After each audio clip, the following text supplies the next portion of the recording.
Comme vous l'avez dit, il est évident que cette première émission a pour but d'ouvrir le débat, donner les informations basiques pour montrer qu'il n'y a jamais eu de volonté de la part de la mission diplomatique et consulaire de ne pas bien faire le travail. Bien au contraire, beaucoup de formules ont été essayées. J'ai retenu que pendant les premières années, il n'y a pas eu engouement parce que les gens ne voyaient pas un intérêt particulier. Je retiens maintenant qu'il y a engouement parce que l'essentiel des pièces demandées, notamment le passeport biométrique, il faut la carte NINA. Donc ce qui fait que même ceux qui n'avaient pas retiré leur papier depuis 2011 viennent ensemble au même endroit pour retirer la carte NINA.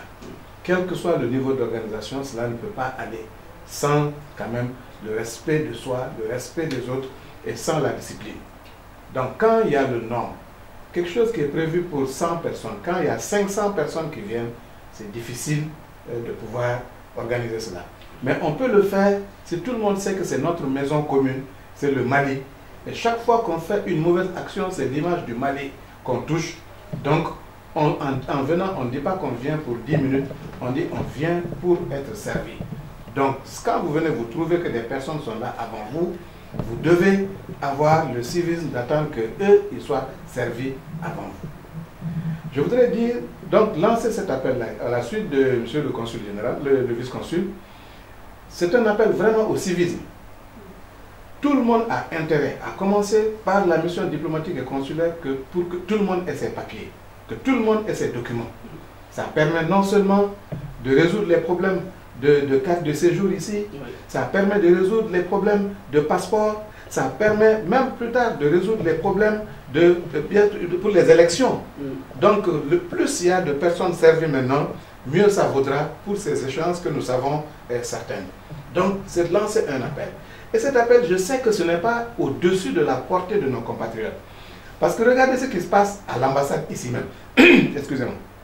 Il y a l'ambassade, mais à côté de l'ambassade, nous cohabitons dans le même immeuble que le consulat du Bénin.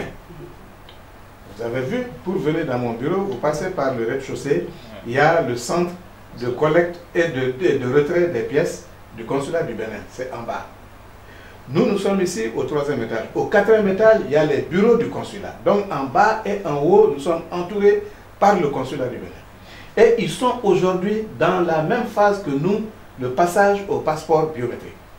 Mais depuis qu'ils ont commencé jusqu'à aujourd'hui, nous venons travailler tous les jours. Depuis le matin, le soir, nous rentrons chez nous. Nous n'avons entendu aucun bruit. Nous n'avons entendu aucune bagarre. Il y a une discipline. Les gens, quand ils viennent, les Béninois, ils viennent, c'est par ordre d'arrivée. Ils s'inscrivent et ils savent s'ils peuvent être reçus le même jour, s'ils peuvent être servis le même jour, ou bien s'il leur faut venir dans 2-3 jours, ils le savent. Mais personne ne bouscule parce que celui qui vient trouver quelqu'un avant toi, c'est normal que cette personne soit servie avant toi. Mais ils ne font pas de bruit parce qu'ils savent quand ils font du bruit, ils font du mal à leur pays. Mais nous, le Mali, nous sortons d'une situation difficile.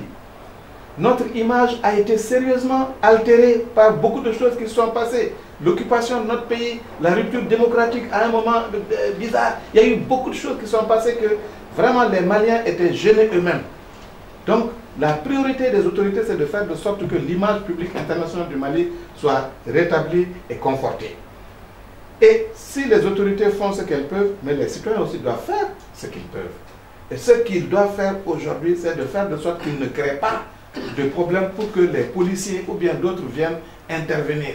Ou bien lorsque on délocalise, comme le consul l'a dit, la délivrance, l'enrôlement ou la délivrance des cartes NINA dans les foyers, il ne faut pas que ce soit un lieu de bagarre jusqu'à ce que les autorités françaises soient obligées, ou bien les autorités même des foyers demandent d'intervenir. Ce n'est pas bon. Nous demandons vraiment que tout le monde puisse agir avec le maximum de civisme pour que nous puissions faire comme le font les Béninois, comme le font les Sénégalais, comme le font les Burkinabés, comme le font tous les pays. Tout le monde est en train de passer. Dans tous les pays de la CEDEAO sont en train de passer au passeport biométrique. Tout le monde est dans les mêmes opérations que nous. Mais ce n'est qu'au niveau du Mali qu'on entend qu'il y a des problèmes, qu'il y a des problèmes, qu'il y a des problèmes. j'ose croire que nous aussi, nous avons notre part de responsabilité, parce que peut-être que nous n'avons pas bien expliqué. Et c'est ça que nous essayons de corriger à travers ces émissions-là. Nous promettons, tout à l'heure le vice-consul a dit que lorsqu'il y a des informations, on passe par l'ORTM, on passe aussi par les réseaux sociaux. Dorénavant, moi aussi je prends l'engagement, Radio Sonikara avec qui nous sommes en partenariat, aura aussi les communiqués pour pouvoir diffuser. Et là, tout le monde saura aussi en temps réel ce qui est en train de se faire. Ça viendra s'ajouter à tous les efforts qu'il y a là. Donc, nous avons des efforts à faire, nous, missions diplomatiques et consulaires, dans le sens de l'explication. Nous avons peut-être des efforts aussi à faire dans le sens de l'encadrement des responsables de foyer, parce qu'ils ne sont pas formés pour exercer la police dans des circonstances comme cela. Sinon, entre eux-mêmes, vous entendez rarement des bagarres de Maliens dans les foyers. Non, c'est parce que cette situation, ils ne sont pas formés dans ça. Peut-être que nous devons, nous également, réfléchir sur comment renforcer ces responsables de foyer dans leur encadrement pour que les opérations se passent très bien. Nous devons aussi, le vice-consul l'a dit, lancer encore un appel à toutes les organisations fêtières. Nous lançons un appel à vous, les communicateurs, pour que tout le monde sache que chacun doit y mettre du sien. Nous, c'est vrai, hein, l'ambassadeur, le consul, le vice-consul, et nous tous, nous réfléchissons matin, midi, soir sur comment améliorer. Mais il faut que le citoyen lui-même nous aide. Parce que, comme on dit en Bamananka, il y a des associations qui nous ont approchés et qui vous ont fait, monsieur le vice-consul, des propositions d'amélioration que vous êtes en train d'étudier. Donc, tous ceux qui se réunissent et qui savent qu'ils peuvent apporter des conseils, qu'ils n'hésitent pas à nous contacter, qu'ils n'hésitent pas à contacter le consulat pour nous proposer ces conseils-là, pour qu'ensemble, nous puissions aller vers vraiment cette procédure fluide, pour qu'il n'y ait pas d'histoire et que le maximum de personnes puissent recevoir ces documents à temps. Donc je voudrais vraiment, c'est ce que je pouvais dire pour ramasser cela, et dire que nous comptons sur vous. Nous avons fait l'émission en français, nous comptons sur vous pour la bonne traduction en soninké, la bonne traduction en bamanankan, parce que beaucoup de nos parents comprennent plus le soninké et le bamanankan que le français. Nous avons fait français, c'est pour vous donner la matière pour pouvoir travailler. Mais pour terminer, nous restons à la disposition de tout le monde. Tout lui qui veut poser des questions, qu'il vous adresse ces questions à Radio Sonikara, ou bien qu'il nous appelle, qu'il m'appelle moi-même Tidjani Djimedialo, c'est mon boulot à l'ambassade ici, c'est mon travail, qui m'appelle pour me poser des questions. Nous allons voir les personnes ressources, que ce soit monsieur, que ce soit madame, ou d'autres personnes au niveau du consulat ou de l'ambassade, ou même s'il faut poser des questions aux autorités de Bamako pour pouvoir apporter aux citoyens la bonne information. Parce que quand le citoyen a la bonne information, il aura forcément le bon comportement. En tout cas, c'est ce que nous souhaitons. Nous vous remercions énormément. Si madame a quelque chose à... Merci beaucoup, monsieur Diallo. Merci beaucoup, monsieur Doumbia. Madame, merci beaucoup. Donc, chers auditeurs, vous étiez en direct sur radiosonikara.com avec en direct du consulat de l'ambassade du Mali.